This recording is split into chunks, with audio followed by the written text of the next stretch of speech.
प्रेम से बोले स्वामी जी महाराज की जय। ध्यान मूलम गुरुमूर्ति पूजा मूलम गुरुपदम मंत्र मूलम गुरुवाक्यम मोक्ष मूलम गुरु कृपा। देखिए लिखा हुआ है ध्यान मूलम गुरु मूर्ति, यानी अपने मालिक का, जो हमारे गुरुदेव हैं, जो हमारे सरकार हैं, जैसे हम आंख बंद करते हैं तो उनका ही स्वरूप मेरे अंदर होना चाहिए। यानी कि जो हम आंख बंद करते हैं तो हमको जो गांव दिखाई देता है, जो झगड़ा होता है वो दिखाई देता है, जो आज सुबह क्या झगड़ा होगा वो दिखाई देता है। इन सबको किनारे करके और हमें मन से कहना है कि हे पापी मन, तूने सारा जीवन मुझे इधर उधर भटकाया, कम से कम एक पल के लिए तू मेरा साथ तो दो, मैं अपने गुरु के चरणों में थोड़ा ध्यान तो लगा लूं, इसके बाद से तुम जो कहोगे वही मैं करूंगा। देखिए सच्चे मन से अगर आप किसी को कुछ कहते हैं ना तो मान लेता है, मानता है कि नहीं? कितना हो युद्ध हो, कितना हो क्रोध हो, उसका लास्ट डिसीजन क्या होता है? लास्ट में यही होता है कि उनका जो पक्ष आता है, हमारा जो पक्ष जाता है, और बैठ करके चर्चा होती है और शांति सबको को शांत कर दिया जाता है। तो जो बाद में हम शांत होंगे वो पहले ही अगर हम शांत हो जाते हैं तो विवाद होगा नहीं होगा। तो उस मन से कहेंगे कि हे मन, तुम कम से कम एक पल के लिए मुझे अपने गुरु के शरण में जाने दो, इसके बाद तुम जो कहोगे वही मैं कहूँगा। तो जब भी हम ध्यान देते हैं तो गुरु के स्वरूप को ध्यान देना चाहिए।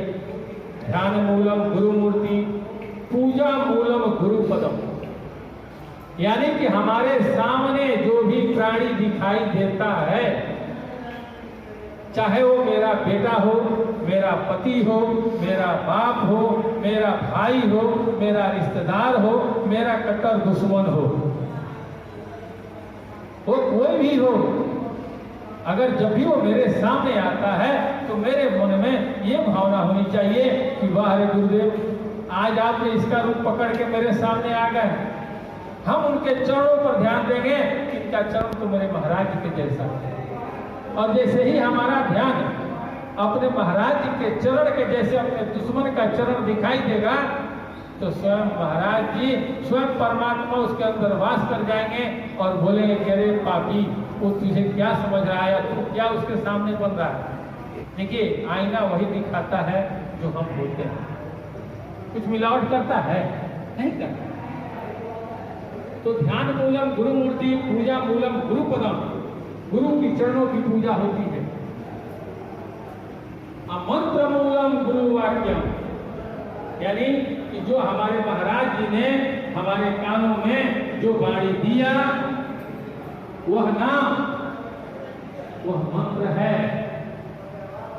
उस मंत्र का हमें जाप करना है, तकिया के नीचे रख के सोना नहीं है,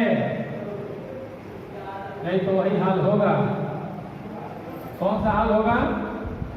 बैठल रोवेली गुजरिया हो, चुंदरिया में दाग लग गई, कैसे जाई पिया के नगरिया हो, कैसे जाऊं पिया के नगरिया हो, चुंदरिया में दाग लग गई।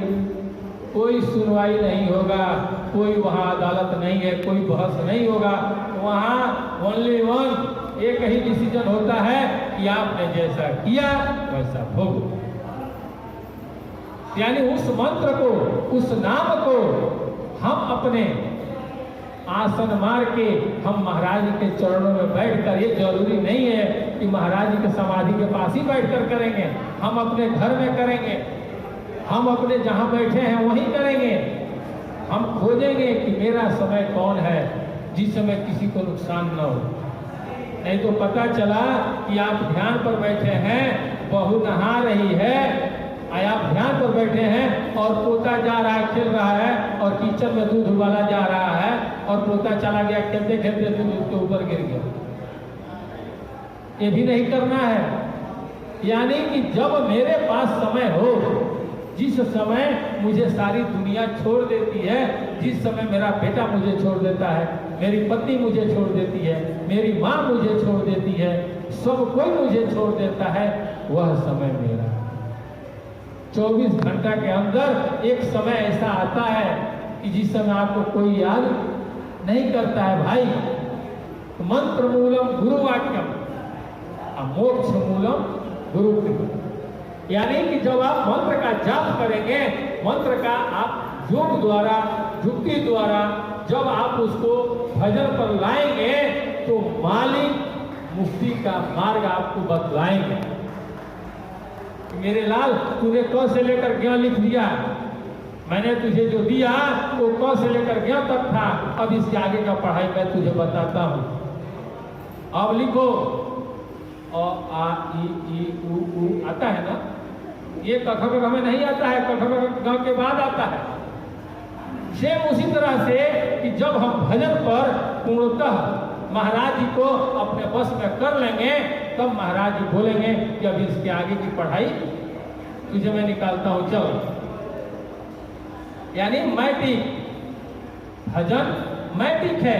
उसके बाद देखिए आश्रम पर लिखा हुआ है भक्ति योग आश्रम, लिखा है ना। योग का मतलब होता है जोड़ना। महाराज जी ने इस कुटी को ऐसे नहीं बनाया था, ये सत्संग भवन ऐसे नहीं बना था। महाराज जी ने इसलिए बनाया कि इसमें जब शिष्य पहुंचे, जब इस कुटी में शिष्य पहुंचे तो वो बैठ करके जब भजन करें, और मैं जब चलूं तो मैं बताऊं कि देखो ऐसे भजन करो, ऐसे भजन करो, ऐसे भजन होता है। यानी कि जिस वस्तु को तुम जिस पात्र में रख रहे हो, वो पात्र पहले साफ करो।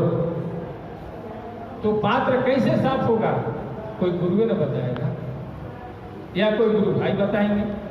जो हमारे श्रेष्ठ गुरु भाई होंगे वो हमें बताएंगे। ये तब पता चलेगा ना कि जब मेरे अंदर अहंकार नहीं रहेगा। जब अहंकार नहीं रहेगा तो हम अपने गुरु भाई से पूछेंगे कि भैया थोड़ा बताइए कैसे क्या करें।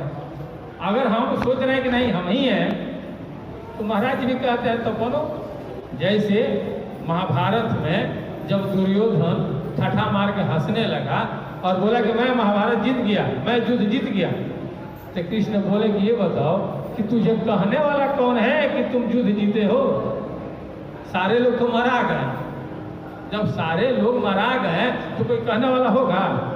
कोई नहीं है। तो तुम अकेले रह के कहो कि हम जीत लिए हार गए, कौन बड़ा है भाई?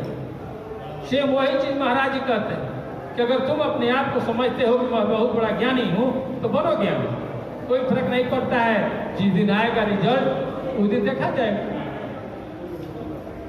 इसलिए मोक्ष मूलम गुरु कृपा। अब मोक्ष तभी होगा कि जब हम योग करेंगे। देखिए योग मोक्ष, जब तक हमारे अंदर वो चीज नहीं आएगा तब तक नहीं होगा। आज हम लोग यहाँ आते हैं, देखिए इसमें कुछ ऐसे लोग हैं कि जो आते हैं कि महाराज जी हमारी जमीन किना जाइए तो हम खूब बढ़िया रुआ के भंडारा करेंगे। महाराज जी हमारा बेटा की नौकरी हो जाएगी तो पहले का तनख्वाह रुआ तो हम दे दें। अरे भाई आपने सब कुछ मांगा, किसके लिए मांगा?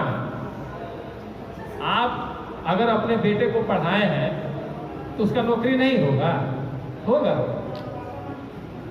अरे माँ जन्म दी बच्चे को और मर गई, उसके 1 महीना पहले पिता मर गया है, क्या वो बच्चा मर जाता है?